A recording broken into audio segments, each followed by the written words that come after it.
leo ulipooa, kuna mtu alisema ataweza maisha ya ndoa. Kumbe hata duniani tunapoishi bado waandishi na mafarisayo wapo. Halo? Yes. Halo? Yes. Halo? Yes.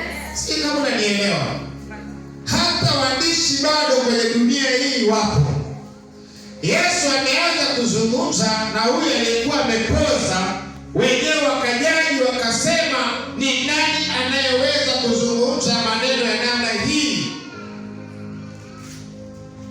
Alafu wakati Yesu anaendelea kuzungumza, hawa wanafika mahali wanasema, kwani yeye ni nani anayeweza kusamehe dhambi? Kwani yeye ni nani anayeweza kumsamehe mtu? Kumbe hawakujua kwamba wanayemfikiria ni mtu aliyepewa uwezo na mamlaka ya kusamehe hiyo dhambi. Anaweza saidia. Leo ukiwa kwenye dunia hii unaweza usielewe, lakini ukitaka ujue watu wanakuongeaje, toka nje. Kwamba umeokoka, hizi miwili tutakuwa backslide.